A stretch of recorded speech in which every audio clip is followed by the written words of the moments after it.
The people are fed up. The economy worldwide has become more and more unstable. Prices are rising, wages are falling.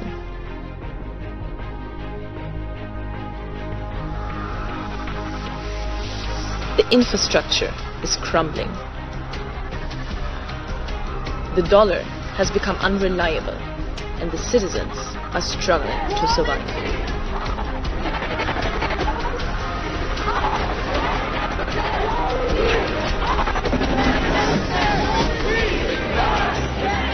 At the head of this destructive system stands a sinister entity, a privately owned institution that forces the entire world's population into debt and slavery without hesitation or regard for human life.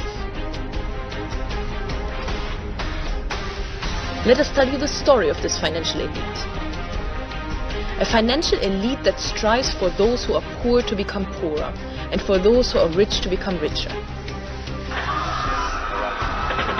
A financial elite that benefits from war, terror, and chaos.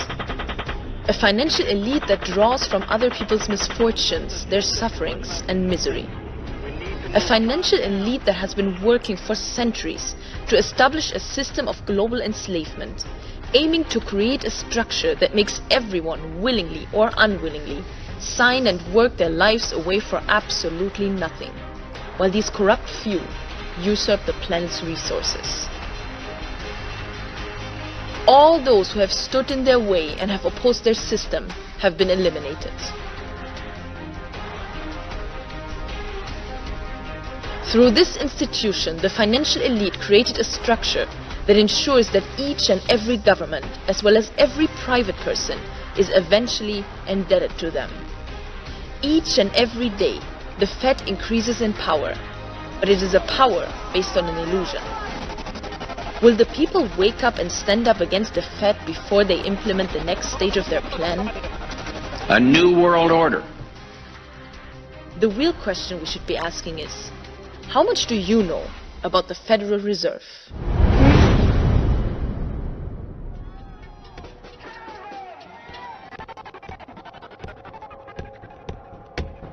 When the Federal Reserve System collapsed in 2007, we saw a glimpse of what lingers beyond the financial elite's elegant phrases and smiling faces. Powerless governments exploited citizens, abused protesters. Thousands of people around the globe went on the street shouting, "We are the 99%," determined to topple the selected few that are trying to enslave and exploit them. The local police responded with slapsticks, pepper spray, and violence to their protests, choosing the elite's comfort over the rights of the citizens. Those who criticized the practices of the financial elite were considered an impending danger and treated as enemies of the state. If you do not disperse, you may be arrested and/or subject to other police action. Thousands went on the street. Hundreds got arrested. Millions complained and bickered. And nothing changed. Adding up the total amount of money that was paid for bailouts worldwide, we count several trillions of dollars. This unimaginable amount of money was pumped back into the system to ensure that everything continued just like before. More than 10 years later, the system has not been adjusted, but rather has enhanced. The very people who caused millions to suffer continue to live in excess. They continue to earn more, request more, and gamble more. The reason for this abnormal governmental tolerance and support for the financial sector is obvious and described by former President Barack Obama himself as too big to fail. Never again will the American taxpayer be held hostage by a bank that is too big to fail. These financial institutions are so large and so interconnected that there is nobody who can overrule or account actions that they take. If they fall, the government falls. So they will never fall as long as this system stands. This is best expressed through their own admissions in the past, When the president of the Second Bank of the United States, Joseph Biden, told Andrew Jackson, "I will pull the country down. The nation will fall, the people will fall, but the bank will not fall."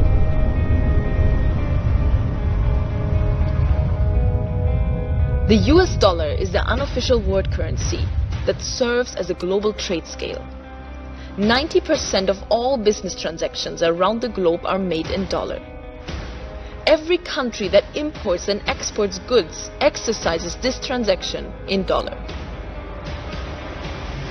In a globalized society where trade is the only way to achieve wealth, the dollar has an incredible influence. Imagine an institution that creates and controls this global currency. In a world like ours that revolves around nothing but money, day in, day out. Who could question the actions of the creator of this currency, of the institution that determines its value? And who could hold such an institution accountable? But hold on, isn't the US Central Bank a government agency? Or is it at least led by the people's representatives? Does it not answer to a government institution? Unfortunately, it doesn't. The Federal Reserve is neither federal nor governmental. It is a private corporation. In fact, 100% of the Fed's shareholders are private banks. None of its stock is owned by the government. So with the Fed, the financial elites created for themselves an institution that controls the money supply of the world's most influential currency and therefore has huge influence on all governments around the globe. But it wasn't always like that. By the early 20th century, the American people had opposed and prevented several central banking systems, which were swindled into place by ruthless banking interests. At this time, the dominant families in the banking and business world were the Rockefellers, the Morgans, the Warburgs, and the Rothschilds. And in the early 1900s, they sought to push once again legislation to create a central bank. However, they knew that the government and public were very wary of such an institution, so they needed to create an incident to affect the public opinion.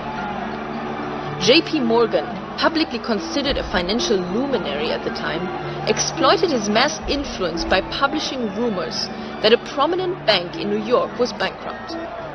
Morgan knew this would cause mass hysteria, which would affect other banks, and it did. The public, in fear of losing their deposits, immediately began mass withdrawals. This was the spark the international bankers needed to initiate their plan in 1910.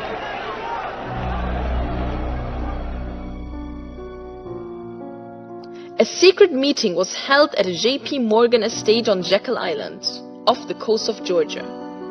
It was there that the central banking bill, called the Federal Reserve Act, was written. It was written by bankers, not by lawmakers. This meeting was so secretive, so concealed from government and public knowledge, that figures who attended disguised their names when en route to the islands. After this bill was constructed, it was then handed over to their political frontman, Senator Nelson Eldrick, to push through Congress. And in 1913, with heavy political sponsorship by the bankers, Woodrow Wilson became president, having already agreed to sign the Federal Reserve Act in exchange for campaign support. And 2 days before Christmas, when most of Congress was at home with their family, the Federal Reserve Act was voted in, and Wilson, in turn, made it law later. The Federal Reserve, an entirely private entity, constituted and led by private businessmen, was now in charge over the nation's money supply.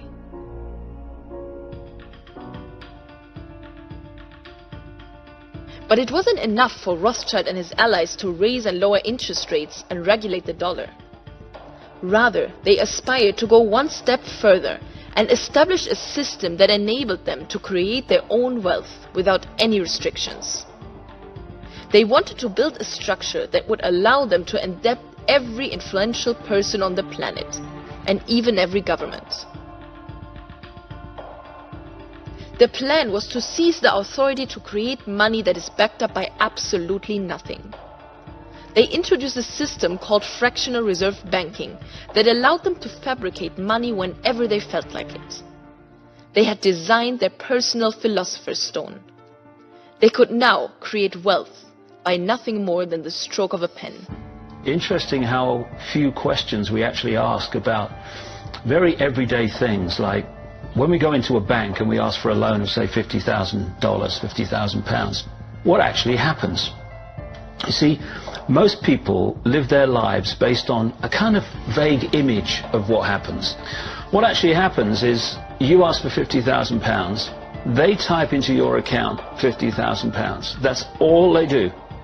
They don't mint any coins, they don't print any money, they don't move any precious metal anywhere. They just put £50,000 into your account on a computer screen. From that moment, you start paying interest on money that has never, does not, and will never exist.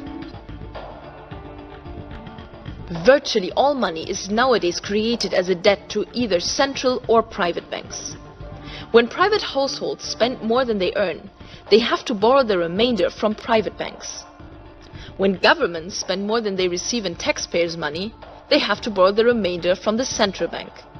And that is how money is created. In fact, in our monetary system, this is the only way to create money. That does not only sound completely senseless, it actually is. But this is exactly how the system works.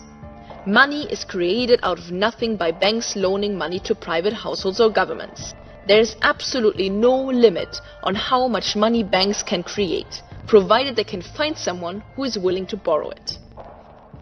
This system is headed and overseen by the Federal Reserve, which is the very bank that lends money it does not have to the government at interest. It is not hard to see why the Rothschilds and Morgans spent an enormous amount of resources on creating this institution.